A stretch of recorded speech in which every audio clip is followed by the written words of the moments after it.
Ladies and gentlemen, we are so freaking back. It is week one of the NFL regular season, and you know what that means, baby. Fourth and Frames is back at full strength for the 2024 season.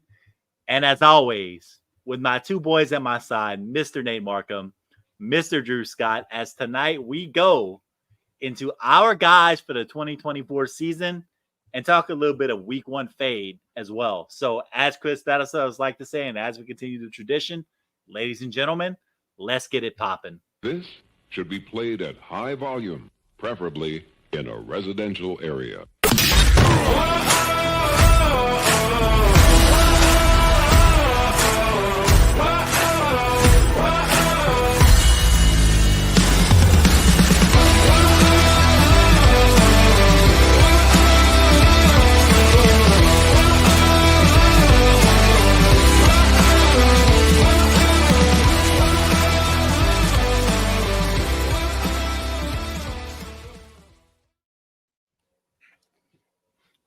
First off, we want to thank you guys for joining us tonight. As always, we are so appreciative of you taking your time to hang out with us, listen to this, get some exciting content. And speaking of exciting content, as always, don't forget to like, subscribe, and review Fantasy and Frames. So that way, anytime a new podcast or short from us drops, you can be the first one to get it. Also, don't forget to lock in at Fantasy and Frames for the latest in rankings, articles, takes, news and notes, and anything you need to get your championship edge in the 2024 season. But guys, I missed it last week. There was a little drafty draft going on. So it's been a week since I've seen you guys. Drew, how the heck are you? Doing great, man. The draft was a blast. Wish you could have been here on camera with us, but it was a lot of fun. And I mean, we're just a couple sleeps from NFL football now, so it's hard to be doing anything but great at this point. I know Nate's got to be even extra excited. I mean, he gets to watch his favorite team kick off the NFL season because they can't stop winning freaking championships. So he's probably a little bit more excited than I am. Yeah. I'm going to miss probably the first half of the game, unfortunately. Oh, yeah. Why is that? I'll be flying back in from Las Vegas. I leave tomorrow or today or whenever you're listening to this. It'll be on Wednesday, September 4th. And I fly to Vegas for the NFFC's primetime draft. And then I fly back Thursday. And unfortunately, it'll be getting in. I landed around 8 Central. So I'm gonna miss some of it, but I'll probably pay for the Wi-Fi on Southwest and I'll watch the game. And problem solved. Technology. Yeah, you hear that, Rhett? So now that we got Nate on board with us, we're kind of a big deal. We got a guy on our show that flies to Vegas and back just for a fantasy football draft. Like that's what I'm saying. This podcast is kind of a big deal, Like the tax bracket of this podcast is I'm just attaching myself to Nate and his success. Like we're all a big deal now because we know Nate. So I will tell you in total transparency, I won the entry last year in they have the NFFC primetime qualifiers, so it's like $150 entry, and the overall winner of the league, just the one league, the 12 person league, gets a free entry, and that's it. Nobody else gets paid anything. It's winner take all. Oh, and wow. So I got the entry because I would normally. So you won the league, is what you're saying? Yeah. I clearly two and two together. What a plan! Yeah, I had to make sure we said that out loud. I didn't want that to go left unsaid. Our Nate Markham, he won the league. No big deal. And now then we'll see next year when we talk about said league if I actually come on the show to talk about it, because this is, I mean, these are the high stakes guys. I mean, it's almost $2,000 to get into these leagues. You don't throw $2,000 down if you don't know a little bit of something. Right. And so I have the number 2 pick, and we will just see how it goes. Maybe I'll fit some of the guys who, I don't know, you guys like, or maybe some guys that I like. I just wish I knew who those people were. Well, I have great news for you tonight, Nate. In fact, we're going to discuss who our guys are tonight, which I don't know if really what. I know it's crazy that we're actually going to take that time and let people know who we're high on for the 2024 season, have a little bit of fun, and maybe talk about some guys a little bit later on where we're like, I don't know if we should play that guy in week one. We'll see where it goes, But First off, before we do that, guys, let's go ahead and talk a little bit of news and notes as we head into week one. And, just to get you off your little high horse of, high stakes league, overnight Vegas trips, whatever that looks like for you. Let's lead off with the idea of Hollywood Brown being out for the first month of the season. So, Nate, I'm going to go ahead and ask you from a fantasy perspective. If you have him on your rosters, knowing that Hollywood Brown is out, how hard are you firing up Xavier Worthy this week? Yeah, unfortunately for me, I can't because I have 0 shares so far. I keep waiting, and that's kind of one of the FOMO, picks where I try to push it one extra round and missed out. But his potential in that offense is going to be incredible. Don't get me wrong. We know Rashee Rice is going to be the probably the primary target, with Kelsey being number 2. But Mahomes hasn't had a person that he can trust that can stretch the field and, just take the roof off. And I think that's where Xavier Worthy is going to surprise a lot, because teams, they've done this. They played this shell cover 2, made Mahomes throw under the middle. There were portions of last season where they would then abandon that defense, and then Mahomes would look to go deep. The problem is, if you remember, there was nobody go deep. Not yes, baby, catch the ball. So now this year, I'm hoping for the same thing.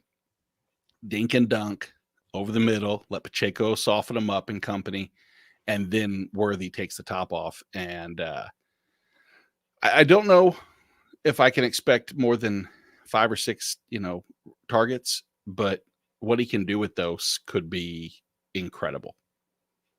Yeah, you're easily looking at a guy that could be 5 or 6 targets, but end up with a 3 for 80 or 3 for 90, yes, and a touchdown at the end of the game. And that's scary. If he starts to catch his stride as the year goes on and kind of start to build that trust. So, Drew, you and Xavier Worthy, if you have him on the in your lineup this week, he has to be at least worth a flex play, right? Yeah, I would definitely be comfortable playing him as a flex play this week. I mean, it's Rice, Kelsey, and Worthy, right? I mean, and so and Worthy, like Nate says, Worthy brings something to the table that those other 2 main targets don't. So I think it's not an easy matchup against Baltimore right off the bat in week 1, but you're just looking for that one big play, and he can pay off the week for having him in your lineup. So yeah, I think he's worth flexing for sure.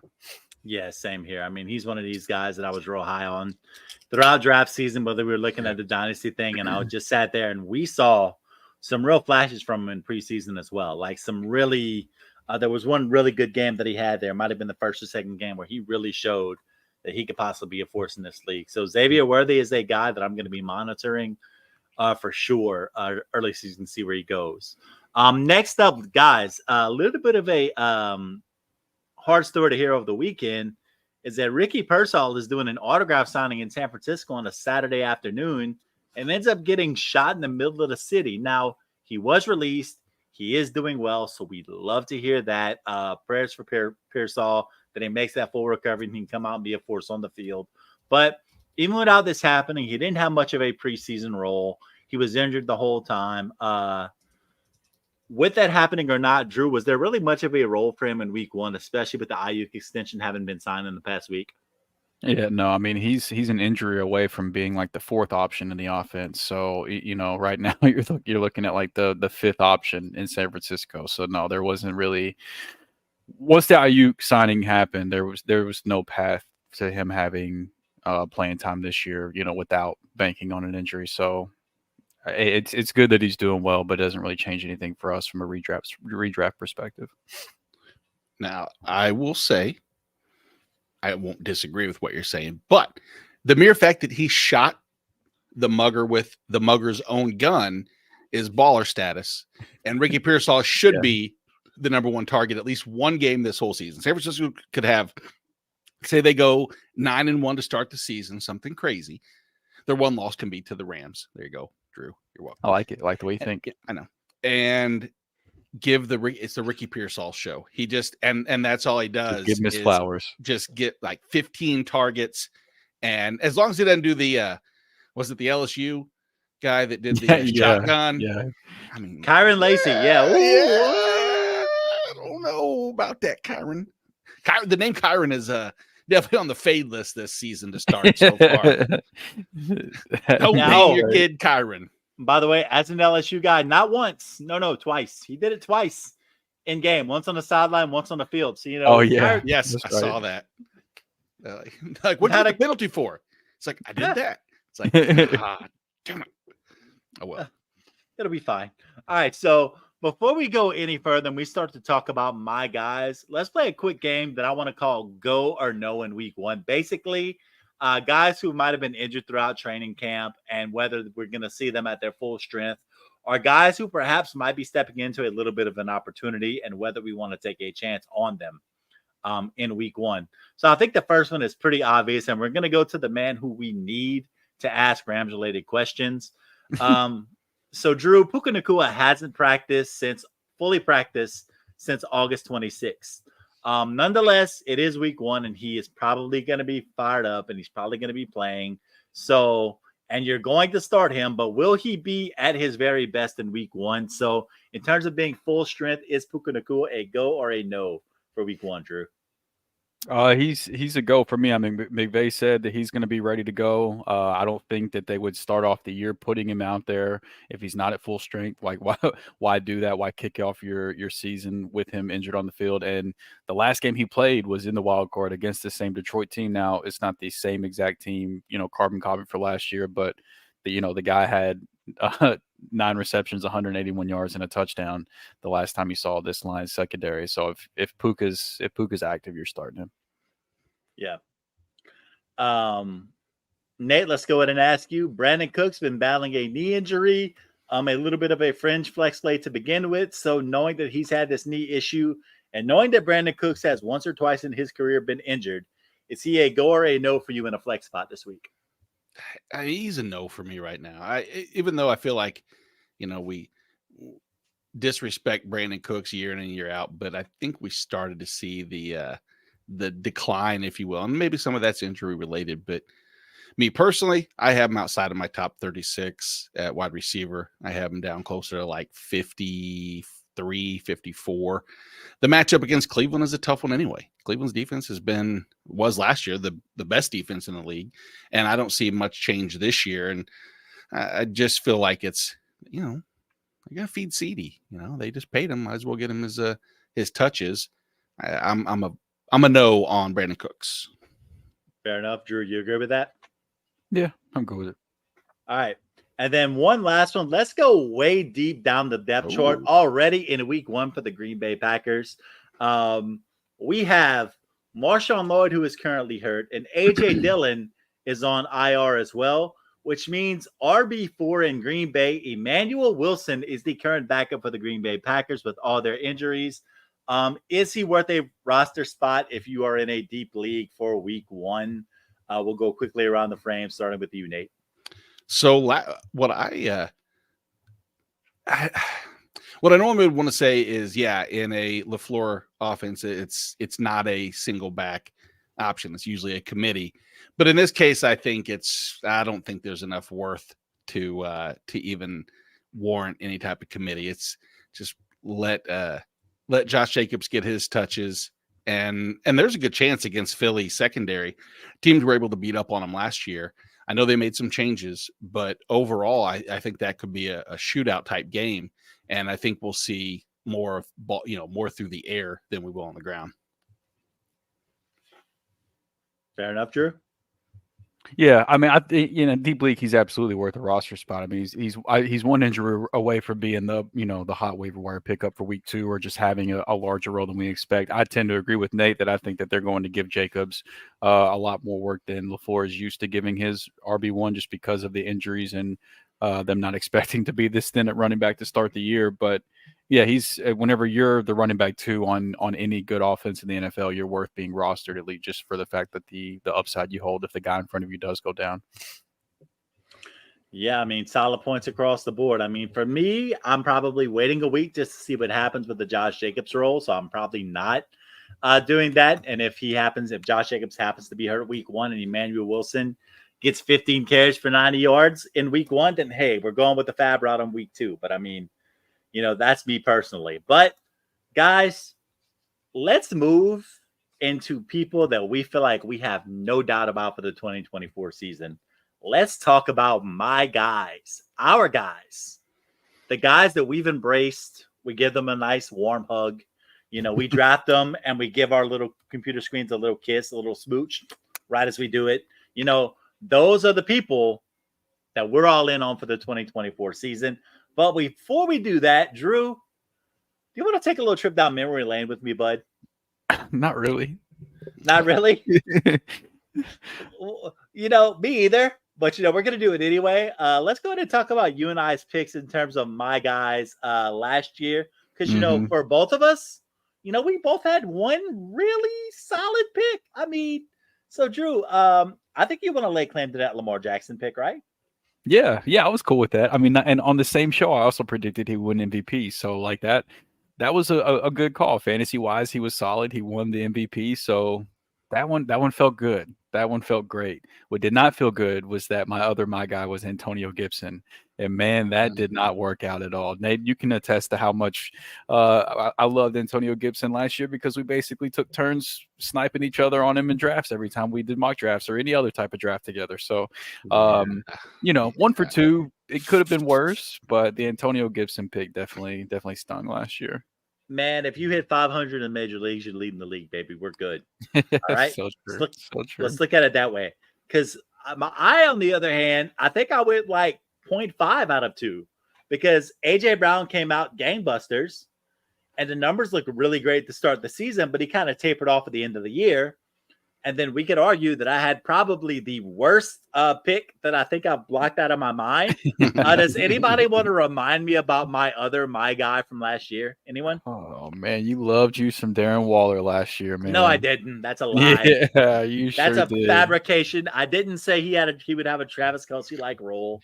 Like No. Those were not things I said whatsoever. You're putting words in my mouth, and I'm just gonna go ahead and say this: that wasn't me. That was my evil twin. I was sabotaged. Chris Battistell told me that if I didn't say Darren Waller, he was going to kick me off of the show, and he had that sort of power. That's right. That's right. Yeah. So I blame Chris Battistell for me making a very poor pick, you know, because I'm not an accountability guy whatsoever. But you know what? Let's have good faith in ourselves, and let's talk about guys that we feel like they can't miss this year, right? That's where we are. That's right. So, Nate, I'm going to go ahead and kick it off with you, and let's just go ahead and ask you about your first guy that you're all in on for the 2024 season.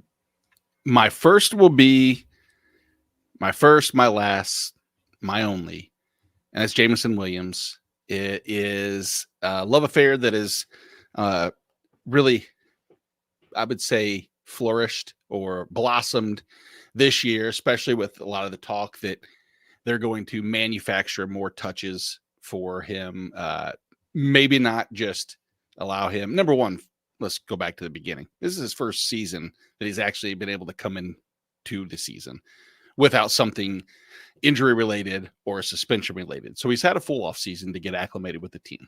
Detroit Lions are what I would believe top 5 offense in the NFL. There's a couple, little concerns, of course, as far as where he fits in the pecking order, how many targets he's going to get. Well, if we ask, I say friend of the show, it's more or less Jorge's most embarrassing story ever. Mike Clay has him projected for 90 targets. Now, if we go back and we look just over the course of, we'll say, 6 years, when you look at a wide receiver in the NFL that has had 90 targets, an ADOT of 10 or more, which I think for Jameson Williams to go down to 10 seems to be fair. And the reason I use 10 is because 16, crazy, not sustainable. Manufactured touches at or near the line of scrimmage, which they want to get the ball in his hands with speed. I'm going to do the law of averages. If you go back to that time and you look at wide receivers who've had those two metrics and averaged around 14 fantasy points per game, we see close to 30 every year for the last 6 years, close to 27, we'll say 27, 28, 28, 27. If he has those two, it's almost pretty much a given that a 12 to 14 point per game, which would put him in a full PPR as a wide receiver 3. I set the bar extremely low for one of the most explosive players coming out of college. Right. Because I want to be able to set my expectations. Right now, going as the wide receiver 47 with an ADP of 88, 7th, 8th round. He's your wide receiver 4 that you're taking with the potential for the upside. I want to see the explosiveness. I get that there's Jahmyr Gibbs, there's Amon-Ra, there's Sam Laporta, there's an offense that David Montgomery likes to run it in. But I really think that a wide receiver 2 upside is within the realm of possibilities. Wide receiver 1, no, I don't see that. But give me those 2 things first. Let's get the targets, get the ADOT, fantasy points will follow. JMO, man. I mean, we kind of been waiting on this, and this is very much, I've kind of had this conversation this offseason. It's very much a make or break year for Jameson Williams' stock. Like, as a fantasy asset, pretty much as a pro asset, in my opinion, too. Because, I mean, this is a guy that no one can deny the physical skills. No one can deny that final season at Alabama. But like you said, whether it was injury or the gambling shenanigans that he had heading into his second year, I mean, this is the first time that he's been able to come into a season with a clean slate. So, I mean, it's huge for him personally. So, Jameson Williams, almost said Jameson Brown for some reason. Don't know why we do that, but that's where we were. Jameson Williams, Nate Markham's first my guy for the 2024 season. Drew Scott, take us to the river. Let us drink from the water. So you got, buddy. Yeah, it's a guy that I haven't been able to stop targeting him in the 8th round of fantasy drafts, and I don't think there's anybody else in that range that gives you the same level of upside that Jonathan Brooks gives you. So, yeah, it's news by now that he's going to miss the first 4 games of the season on IR, which isn't far off from what Dave Canales told us he expected back in early August. But once he does come back, I believe you'll be getting a big-time difference maker on a points-per-game basis. And whenever you look at how Jonathan Brooks' new head coach, Dave Canales, used his running backs as the offensive coordinator for Tampa Bay last season, Rachaad White handled 76% of the team's rushing attempts, which was the 7th most among running backs, and he had 18% of the team's total receptions, which was 6th among running backs. So it's a workhorse role that's just waiting on Brooks to step into. And once he's healthy, I think that they fully plan on using him as such. Otherwise, I don't think they would have traded up 6 spots in the 2nd round of the NFL draft to take him 46 overall and make him the first running back off the board. I don't think you make that kind of investment in a player if you don't have a plan to use them sooner rather than later. And I think Jonathan Brooks can be a much more efficient player in the role that White was in last season, which can make up for the fact that Carolina's offense probably won't be as good as Tampa's was last year.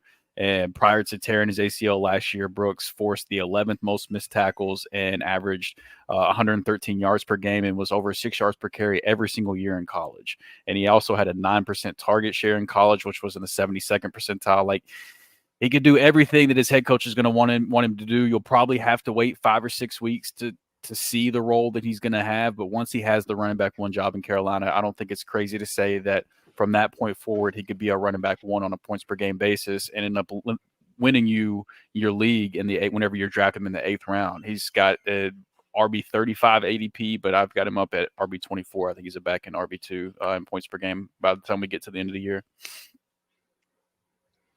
Yeah.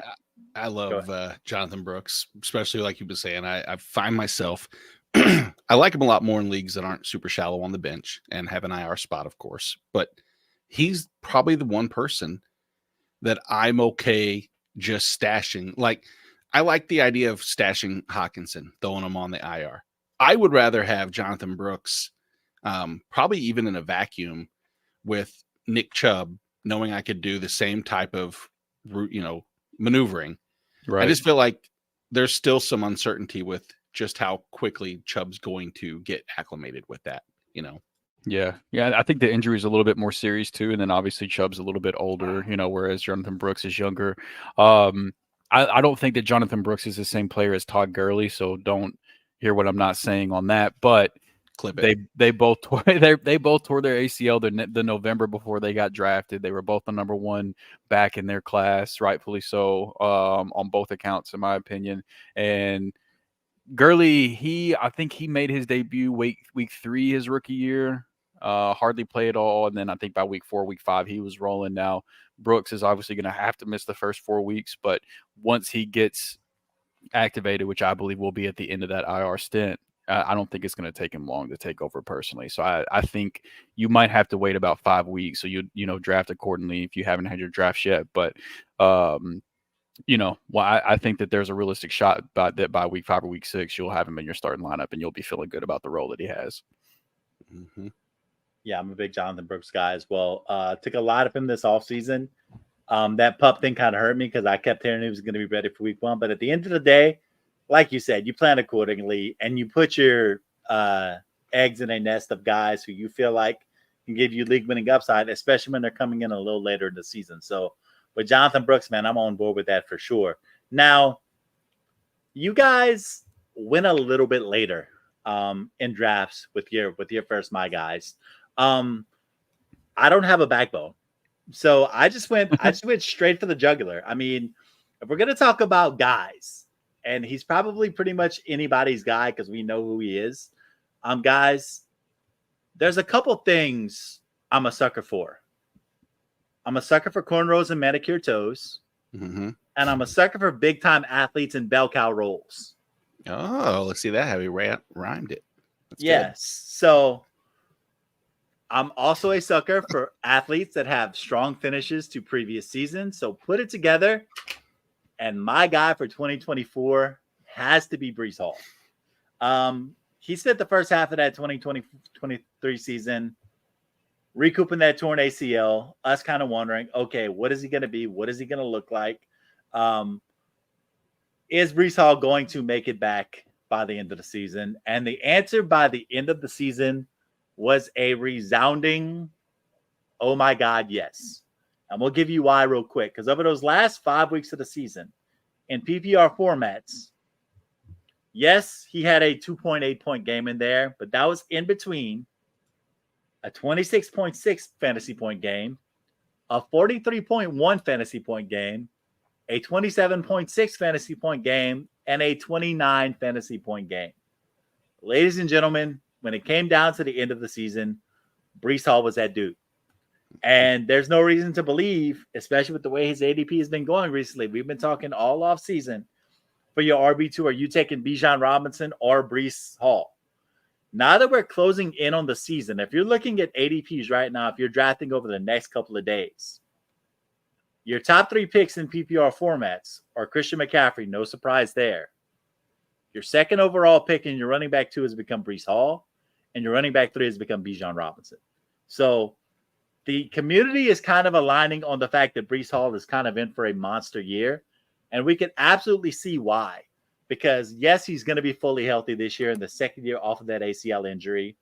And are we really banking on Braylon Allen or Israel Abanikanda challenging him for touches? If Breece Hall gets injured during the season, sure, there's a possibility one of those guys can step up and have some weeks.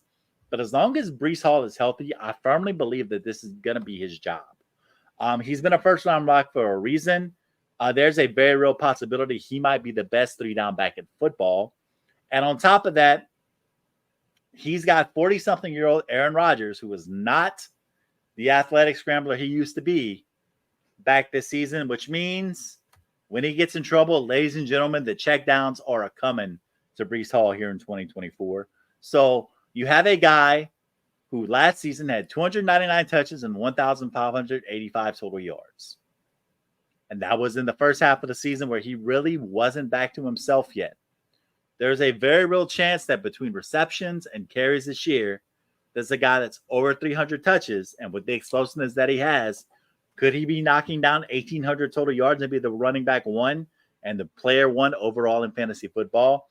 That is within the realm of possibilities for him. Now, I will say this. There is a tough schedule for him this year. It is the 5th hardest, according to Fantasy Bros, for running backs and their adjusted schedule thing. But at the same time, there are some matchups in there that are pretty tasty for him. I mean, he's going to have Miami twice, which is going to be friendly towards him. He's got a matchup against Tennessee, which is a good defense, but it's gettable. New England, once again, good defense, but gettable. Denver, enough said. Arizona, enough said. Oh, yeah. Indianapolis, good linebackers, but he should be able to get some work there. Seattle, not who they used to be defensively. So you've got about a good 7 or 8 weeks there where Breece Hall has a chance to be the running back one overall in fantasy for those weeks. So for me, it's pretty much undeniable at this point. Matter of fact, Nate Markham, you just said clip it. Clip it. Breece Hall is going to be the running back one overall in fantasy this year. Yeah, I mean, I don't see that as like some outlandish bold call by any means. In fact, actually, I think it's been warranted. If you look back at the last 15 drafts that they've done in the NFFC, Breece Hall's one of only 4 people, 4, maybe 5, maybe one of 5 people that has actually been taken number 1 overall. So, you know, Nice. Many of the pundits, yeah, it's him, McCaffrey, CD, and Breece Hall. That's it. Those 3 have a min pick of number 1 overall. So I will tell you this: somehow, somewhere, people stole your notes before you even said this, and they're justifying your reasoning. And I have the 2 pick, and I can tell you right now, there's a piece of me that really wants a piece of Breece Hall because I think he's fantastic. There's no doubt. Yeah, he is. So our first round of no guys, we had Jameson Williams for Nate. We had Jonathan Brooks for Drew and Breece Hall for me. So let's go ahead and let's flip it for the second round. Drew, who was your second my guy that you want to get into for the 2024 season? It's finally happening, man. It's a beautiful thing. You know, the Kyle Pitts hive. We've been strong. We've went through it. We have we've defied the odds. And the last time we saw Kyle Pitts with just semi-competent quarterback play was his rookie year with Matt Ryan, whenever he turned 68 receptions into over 1,000 yards, 1,026 yards to be exact, which was good for second most receiving yards by a rookie tight end in NFL history. And since then, the quarterback play has been all-time bad. He had Mariota in 2022, who had the second highest rate of uncatchable passes in the NFL that year. And then in 2023, he had a combo of Desmond Ridder and Taylor Heineke, who had the 2 highest charted off-target throw rates to their first read since 2021. And so it's just 2 years of just garbage quarterback play, and your head coach just constantly sending you down the field on wind sprints and just being misused. And it's finally over. This offense finally got the facelift that it needed. Zach Robinson's the new offensive coordinator under new head coach Raheem Morris. Kirk Cousins is in at quarterback, a huge upgrade. And Drake London, he saw the ADP rise that you would expect whenever an offense gets a facelift like that. And don't get me wrong, I love Drake London. I love Bijan. Like, he's still my RB2. Like, those guys could have been considered for my guy choices with how much I've drafted them this offseason. But the fact that I can still get Kyle Pitts as the tight end 7 or even the tight end 8 sometimes and wait until the 5th round to do it, that's what makes him a my guy. He's my tight end 4 this year. I think he should be getting drafted up around the 3-4 turn where McBride and Mark Andrews are going.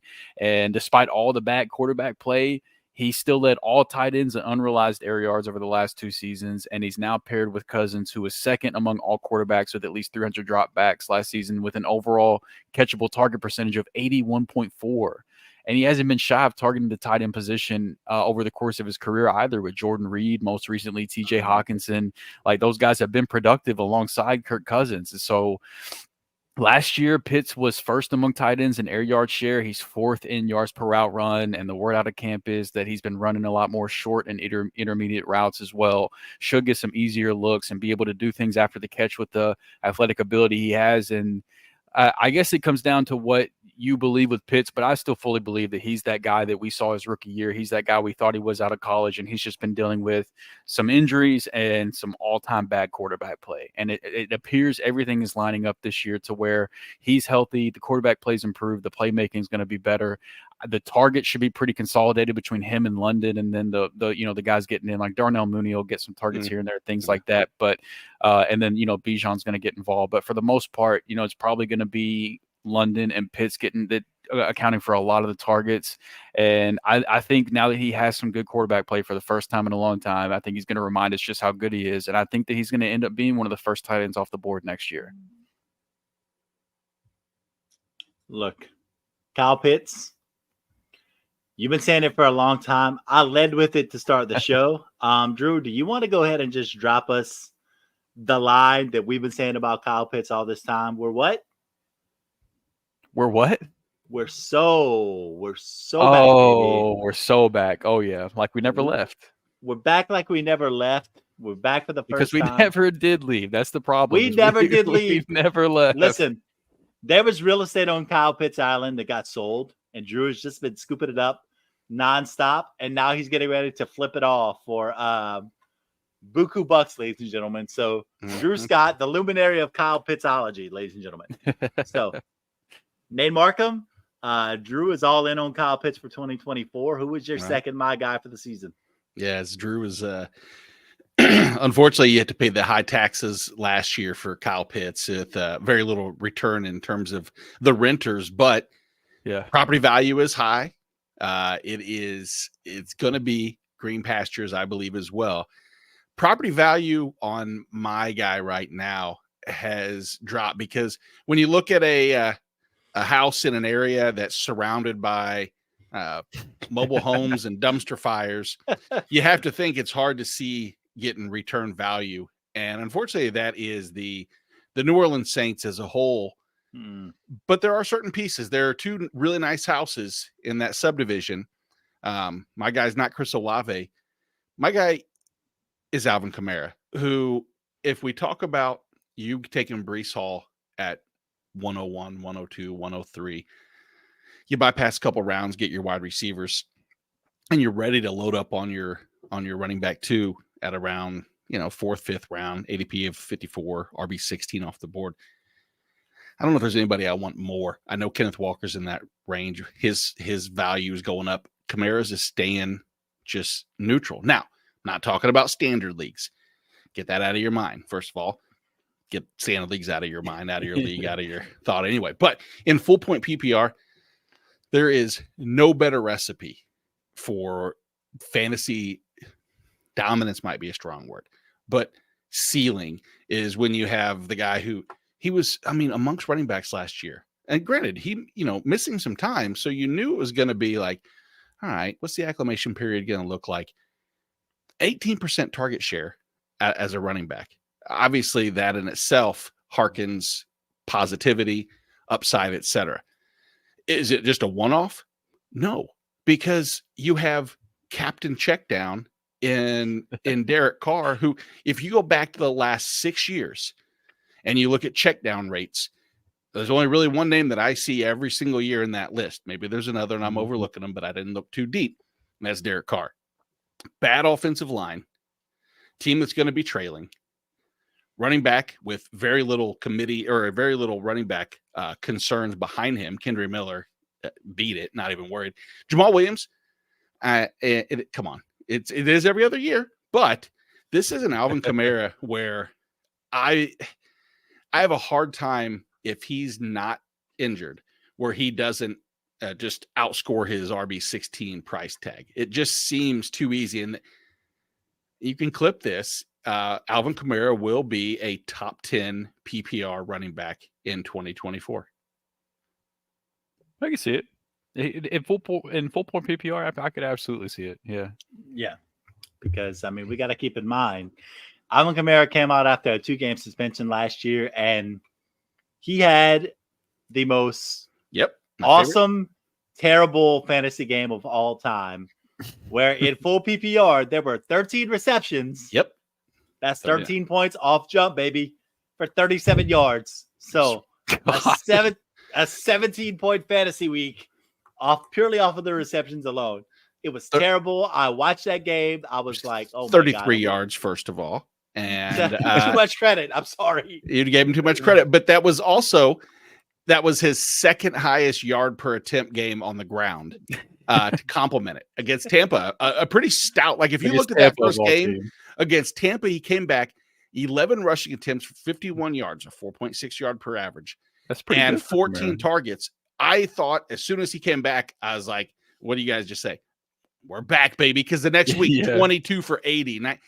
And then the wheels fell off, which is what I kind of expect. I don't expect him to do anything dangerous in between the tackles or with the, at his rushing prowess. But just maybe, just maybe they, they can. I don't even want to be optimistic towards New Orleans. I'm sorry, Rhett. I'm just going to say he's going to catch a ton of balls. He's going to have 100 targets, 95 targets or whatever, and he'll be an RB1.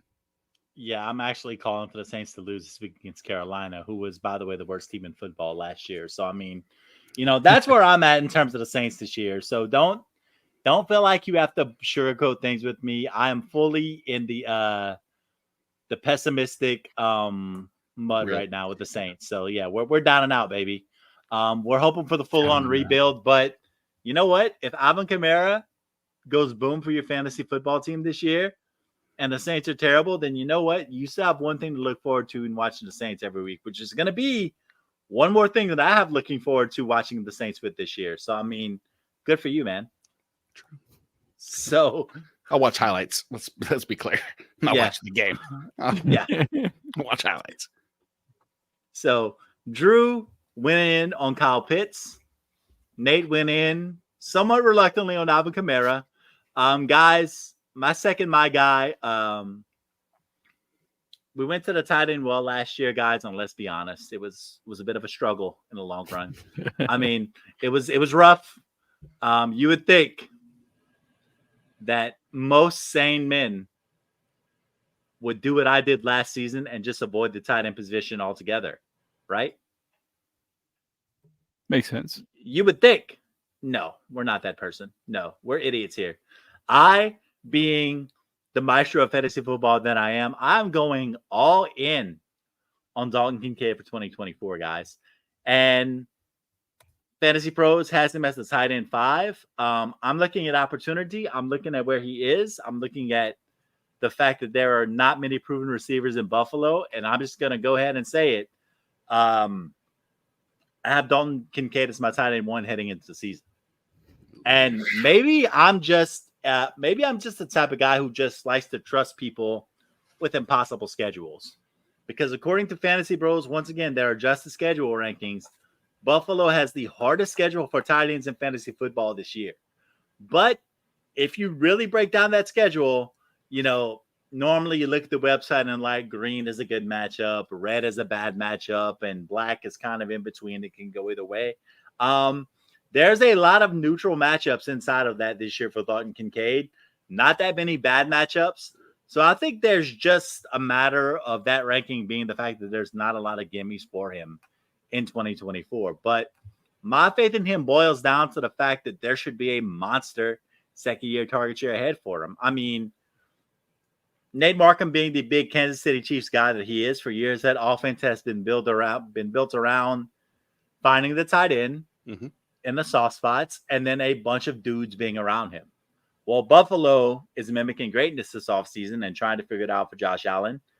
You have Dalton Kincaid emerging as that tight end 1 who should be their target leader. Then a bunch of dudes around him, Keon Coleman, Khalil Shakir, and Curtis Samuel. It's clear, at least to me, that he's going to be the most trustworthy dude in that offense to start the year in the passing game. And those targets are going to matter because everybody else pretty much is a maybe. Maybe Keon Coleman becomes their red zone guy. Maybe Khalil Shakir breaks out. Maybe Curtis Samuel, for the first time in his career, breaks 800 yards receiving. I know, we're getting crazy now. I know. Yeah. But maybe they stay run heavy. But regardless, I just love the opportunity around Dalton Kincaid because he had a very solid year 1, maybe a little bit up and down, but there were some serious flashes there last year. And yes, we've documented very well that I flopped my Darren Waller call last year. But you know what? We're nothing if not ambitious here, baby. For everything that I did and had no gusto in taking Breece Hall as my first guy, I want to go all in on somebody in 2024, and that's going to be Dalton Kincaid. I'm willing to take a chance. I'm willing to roll the dice because opportunity is king in fantasy football, and I can't see a person at the tight end position who has as good of a chance as maybe knocking down 110 or 120 targets as Dalton Kincaid does this year. So lock that in for me because I think he's in for a big season. Yeah, I thought I was a Dalton Kincaid fan of the podcast, having him as my number 3 tight end. And we're gonna go down. This ship's gonna go down together, my friend. We'll be playing in the background. Drew will be riding the Kyle Pitts train to The Titanic music as the ship goes down. Me and you. I'll never let go, Jack. I'll never let go. we'll be painting Drew on the couch as we fall down into Painting Drew like one of my French girls. Unreal. exactly. Wow. Get me out of here. Sorry, ship's going down. Yeah. The ship's First going captain. down. Yeah, there you are. And so, guys, let's quickly go over a couple of our honorable mention, my guys here for the 2024 season. Drew, who are some guys that you're kind of in on, but couldn't fully commit to calling them fully your guys? Yeah, it's really just more so a lack of time that we have left. I'm fully comfortable calling these guys my guys, just don't have enough time to get as in depth with it as I would like. T. Higgins is a guy I still think is going way too low in drafts. The last time Higgins was healthy and Burrow was healthy, the last 2 years that was the case. Higgins was the wide receiver 13 and the wide receiver 12 in points per game. And now he's being drafted as the wide receiver 27. So it just doesn't make any sense to me. I've got him up at wide receiver 20, and I've been drafted. And pretty much if I don't take Jamar Chase in the first round, I'm looking for Higgins in the fourth round or the beginning of the fifth round every single draft. I've got him all over the place this year. I just think he's going way too low. And then the other guy is Kyler Murray. And if you just look at Twitter, it seems like he's everybody's favorite quarterback value who to target. And somehow I still think he's going too low. Right now he's the quarterback 8. I've got him up at the quarterback 6. I think his rushing upside will be back in full swing now that he's got more time off the injury, and adding Marvin Harrison Jr. and Trey Benson to your offense certainly doesn't hurt. And once Anthony Richardson comes off the board, I'm looking for Kyler right there in that 5th round range every time. So I gave you one from every position. You got Jonathan Brooks, Kyle Pitts, T. Higgins, Kyler Murray. Those are the 4 guys that I love. Love the players and love the value where they're being drafted. Nate? Yeah, I'll follow suit in that. I'll double up at one position though, and that's the wide receiver 27 right now. This wide receiver has only had one season where he's actually finished worse than wide receiver 27. That was last year when he was wide receiver 33. He's coming off 4 straight 1,000-yard seasons. He had a 35% air yard for team air yards. He has an improvement at quarterback. He has a play caller whose fast-paced play calling should put them near the top of the league in total plays. And the target competition on that team is Ben Sinnott. I mean, that's obviously joking, but Terry McLaurin is so easy for me to snag. Like I said, wide receiver 27, going to the end of the 3rd, early in the 4th round. If he's my wide receiver 2 or even 3, if you go the 0 RB or you stack up at wide receiver, I don't see any situation where he doesn't at least match and or eclipse his current draft spot. Love Terry McLaurin. Jorge would love that too. And I'll take a tight end to join the tight end parade that we're having. And he's my favorite tight end that I use late. I love this particular stack. I love taking Tyler Conklin, New York Jets, where before Mike Williams was now healthy, he was the number 2 target on that team, maybe 3 because Breece Hall, we know. But take him, pair it up with him and TJ Hawkinson super late in drafts. Have those two, let Conklin start off with the season because the familiarity will be there with Rodgers. We've seen Rodgers do the same thing we've talked about with other quarterbacks like with Kirk Cousins, where Peppers is tied in. And I think Conklin can be on the receiving end. Easy to see a heavy, 18-plus target share in an offense that, honestly is desperate for weapons. That's it really for I love those 2. I bet I have those 4 on 60% of my teams together. That ship's gonna, as soon as that happens, if they all hit, hooray, I'm going back to Vegas. Going to Vegas, if they all miss, I'm probably going to have to go to Reno. So it might be rough. Maybe even AC. We'll see what happens. I might stay away from AC. It ain't that bad. No offense, Atlantic City. Sorry. I still like it. Shout out Jersey, by the way. We didn't mean any offense just now. Exactly. So a couple honorable mention guys for me. First off, I'm going to go around the horn too and get every position. guys, I'm really into the idea of Jaden Daniels in 2024. Mhm. There were some times in preseason where he showed the ability in that Kingsbury offense to get the ball out quickly, make some good reads, show some rushing upside. I think there's a little bit of a learning curve there within those first few weeks once he starts seeing real big boy NFL schemes and NFL defenses. But I think by about week 5 or week 6, you're going to see a guy that, like D-Bro of Fantasy Pros has said all off season, like this is a top 12 guy in redraft because of the rushing upside alone. And then also, once again, I can't leave drafts without Amon-Ra St. Brown. If he's there, I need to take him. He is very simply one of the 4 guys in fantasy football at the receiver position that are just clockwork. And those guys are CD, it's Amon-Ra, it's Chase, and it's Jefferson. And No that's Tyreek. your top end. Whoa. Yep, Tyreek too. Yeah, you're right. I'm sorry. 5 of us. There's 5. Just making sure. Yeah, All quick right, little so- oversight there. Quick But- question. You're on the board. You're at the 4 spot. And Brees Hall and Amon-Ra both are available for you there. Who you choosing? I got to go Brees because of scarcity. Sophie's choice. You done pick Brees. That means he hates Amon-Ra. Clip that. Yep. But no, Amon-Ra St. Brown, we know what he's going to be. We know that he's a 140, 150 target guy in that offense. So, like, once again, opportunity is just the calling card of fantasy football. And at the end of the day, you just have to go with the guys that you know are going to get the ball. And Amon-Ra St. Brown, even though he's a first round guy, I know it's low hanging fruit. But you know what? Low hanging fruit and solid floors are always the base which you want to go by in order to win your championship. So those are my guys. So let's quickly, because we have a little bit of time left here, let's get into some week 1 fades for the 2024 season. And when we're talking about fades, we're talking about guys that we're not going to see as being strong flex plays in week 1. We're talking about players that are outside of the top 36 running backs, outside of the top 48 wide receivers, and outside of the top 15 tight ends based on the week 1 Fantasy Pros ECRs. I'm going to go ahead and start us off, guys. And I'm just going to say, I'm not into the idea of Austin Ekeler at Tampa Bay this week, and it's very simple. We just mentioned how Jaden Daniels is going to have a bit of a learning curve.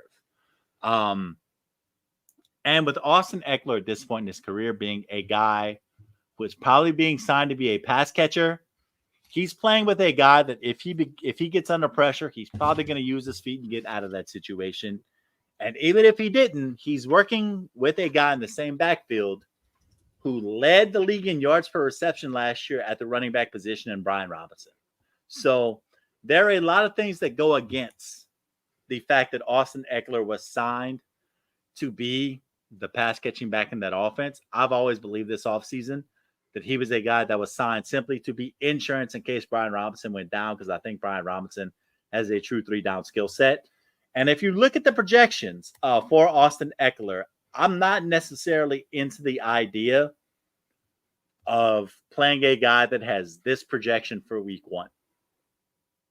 8 carries for 32 yards and 3 catches for 24 yards, which if you're doing the math on that, that probably comes out to a whopping 8.6 fantasy points for the week. So in my flex spot in week 1, that's not a guy who I'm necessarily looking to start.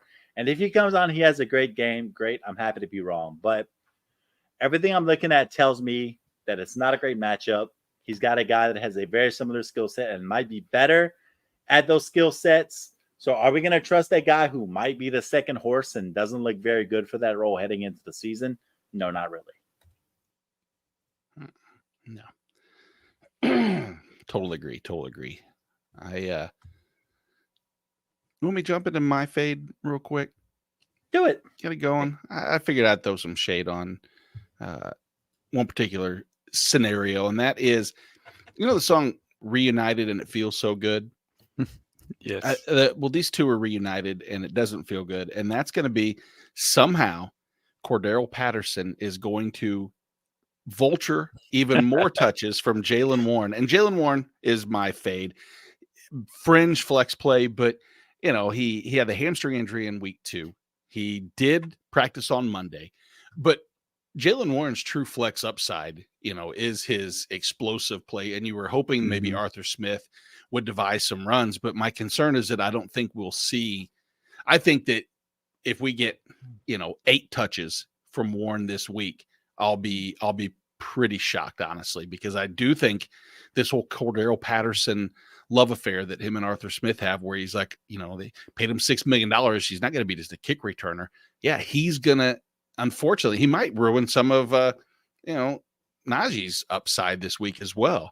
But the matchup against Atlanta's defense has gotten better. I still think that Warren, of the two, both were getting drafted, pretty much back to back. The injury really dropped him down a peg. If you have him in your flex spot, or at least considering, I would wait until that hamstring fully is healthy, and then Arthur Smith somehow finds out that he's the best running back they have on their team and feeds him more than they do. But then again, we know where that's going to take us, a la Tyler Algier, Bijan Robinson. I will concede the floor to you, Drew. Yeah, we know exactly where that's going to take us. I'm going to stick with the running backs. I got Zeke going up against the Browns and his return with the Dallas Cowboys. Week 1 fades are tough to do. I mean, we're trying to go off a mix of last year's results plus trying to factor in what moves have been made in the offseason. But Cleveland had a tough run defense last year. I fully expect them to have a tough run defense again this year. And we have no idea how the work is going to get shifted out between Zeke and Rico Dowdle. And there's been all the reports that Dowdle's going to be the running back 1. I'm ranking him as the running back 1 for fantasy purposes in week 1, and he's behind Zeke in the Fantasy Pros expert consensus ranking. So I think there's a decent chance that you have a better flex option than Zeke in week 1. I think you're just going to end up hoping that he falls into the end zone at some point if you do start him, and I think you should probably wait for a better matchup, something that's a little bit more exploitable before you're going to be comfortable trying to start Zeke. And maybe I'm wrong and he rolls out and has, 80% of the touches in week 1, but I think it's going to be a pretty even split. And I don't like starting guys that you're just hoping fall into the end zone. It's just nothing that is appealing to me. So look somewhere for a little bit more upside other than Zeke. Guys, can I pat my own back for a second here? Don't hurt yourself. Earlier this offseason, I went out on a limb and I was just like, what about Rico Dowdle? And now all of a sudden the community is just like, Rico Dowdle, maybe? I just want to put myself out there as being one of the first primetime kids before there was real actionable evidence to suggest that it may be a thing. And now Mike McCarthy is coach speaking his way and saying things like, Rico Dowdle, he's a 3-down back. So, we'll see what happens, because that Dallas backfield, it doesn't matter what they're saying. We don't know what's going to happen. It's week 1, which is why I make these week 1 fades so tough, so very tough. But Nate, since we're out here doing this anyway, go ahead and give us your second fade for week 1. Yeah, I'm going to follow suit, kind of similar to Jaylen Warren. I'm going to find a player who is a fringe flex play that is battling injury and that might be better off on a proverbial snap count because there's better options that could play to their benefit, and that's Tyler Lockett. It's against a Denver defense that might not be great, but they have one person on that field, and Pat Surtain, who very likely, if Tyler Lockett's out up against him, you can eliminate that. Tyler Lockett's also had a medical bandage on his left knee for basically the last couple weeks now. It's, he's entering the 10th season. We see this emergence, or we think we're going to see this emergence of JSN. I think we are going to see it. And between that, Kenneth Walker, and an offense that doesn't need to incorporate Tyler Lockett against a Denver team that I think Seattle can get the victory, I don't see Tyler Lockett playing enough snaps to even warrant consideration. And what are they going to be? Short to intermediate garbage routes. They're not going to, stress the injury and send them long. And I don't see him getting into the end zone. So I think a 2 for 24 game is on the horizon. And unless you're in an 85 team league, that ain't good enough for a flex spot. No, it is not. And yeah, let's just be honest. JSN, like you said better options. JSN, probably better options. JSN season is coming, baby. Sure. It is upon us. Let's go. All right, Drew, go ahead and give us your second fade for this week, bud. It's the same exact game with Zeke, and it's very similar to why I'm out on Zeke. And it's Jerry Jeudy against the Cowboys. I'm not sure how Deshaun Watson is going to distribute these targets between Amari Cooper and Njoku and Jeudy. You know, Judy's the new kid on the block. We know that Watson loved throwing the ball Amari's way whenever he was healthy. That Njoku really got his shine on later in the year. So it's tough to know what the offense is going to look like. I was a big Jerry Jeudy guy, and I'm trying to separate myself from that. But the biggest thing for me is I really don't have a ton of confidence in what Deshaun Watson himself is going to look like. And the Dallas secondary should also be tough again this year as well. So you got questionable quarterback play at best. You got tough targets to decide between, a bad matchup, and at wide receiver 58, I think there's other guys like Pop Douglas, A.D. Mitchell, Demarcus Robinson, among others that I would rather put in my flex this week that are either in better situations or have better matchups that I'm going to wait a little bit. I have hope season long that Jerry Jeudy might be able to have a role, especially if Deshaun Watson's better than we think he is. But I don't want to test that in week one right off the rip. Yeah, and speaking of not wanting to test things right off the rip, Keon Coleman against Arizona. I gave you all my reasons why I love Dalton Kincaid. I'm going to give you all the reasons why I don't love Keon Coleman this week. And it's very simple. Yes, this is going to be a good matchup. Arizona was the 6th easiest matchup against receivers last year. Once again, in that Fantasy Pros adjusted opponent rankings. But you've got a rookie making a debut. And frankly, it's a spot where Buffalo can get ahead and nullify the pass game. And we might see a lot of James Cook this week. Those Keon Coleman projections are 3 catches for 45 yards. That doesn't necessarily excite me very much. And it really doesn't excite me, especially considering that reports all preseason have said that he struggled to separate in practices. Now, with a guy like Keon Coleman, let's just be fully honest. All it takes is him getting one big 50-50 ball to blow up that call for me this week. So it is a bit of a risk on my part because him getting up and getting one ball is definitely within the realm of possibilities. But that being said, I'm going to look at data and I'm going to see a guy who I think was better equipped for the pro game right off at the jump in George Pickens a couple years ago. You know, similar build, similar type of guy, not the fastest guy in the world, but had the ability to separate. George Pickens, when he was making the leap in his rookie year, still took a good month before he had a 100-yard game in the NFL. So if a comp is looking at a guy like George Pickens to a guy like Keon Coleman, who one showed that ability to separate off the jump and one didn't, I'm going to go ahead and just play it safe and say that the guy that had difficulty separating probably won't jump out of the gate as quickly as the guy who has shown the ability to separate and also be a very good 50-50 guy in George Pickens. So for that reason, I'm just going to go ahead and say let's wait and see on Keon Coleman, especially in week one. Yeah, that's fair. Yep. So, all right, fellas, that's it. We are getting ready for week one. And before we get out of here, let's just go ahead and let's just make some picks on that Thursday night season opener. So, Nate Markham, let's start off with you. Who do you have Thursday night, buddy? I think you can skip me. I think we know the answer. KC by a field goal. Drew? Yeah, yep. I'll take the Chiefs. I'll take the Chiefs by 6. You know what? Screw you guys. We need to have a little bit of differentiation in here. Give me Baltimore for the win to start off the season, baby. Let's go. Let's go. I'm just so glad that you just asked us to predict a game that's happening this week. Mm-hmm. Yeah. This week. So then we have another one 24 hours after that, another game. So you get the appetizer, and then you don't have to wait for the main course 3 days later. You get the main course comes on Sunday night. Okay, ease up. This is we get dessert first before, like any fancy situation where people just love it. You get your sweet dessert first with KC, and then you get a cheese plate like you do in France for Sunday night. I like cheese. I'm good with that. I'm just so glad that football's back. That's the only good part about talking about fades is it means that we were talking about players that are about to play because we are that close that we're talking about guys not to put in your lineup, man. Oh, feels good. It feels like such a grind to get here, but man, we're here. Mm-hmm. We're so back. We are so back. So guys, before we get out of here, Drew, go ahead and start off. First off, tell us how we could find you, what you got going on right now in the fantasy world. And just anybody you might want to shout out in the fantasy realm itself. Yeah, I mean, you can find me at Drew3MR on Twitter. All of my content rankings, everything like that, on the Fantasy and Frames website. Find me here every Wednesday night. And then you can find me on my couch for the foreseeable future now that football season is back. But yeah, no, I mean, just keep an eye on the Fantasy and Frames Twitter account is the main thing that I want to shout out, because we've got so much stuff going on between weekly waiver wire articles, plays and fades, the weekly shows, whether you play college fantasy, whether you're looking for waivers, redraft, dynasty, IDP.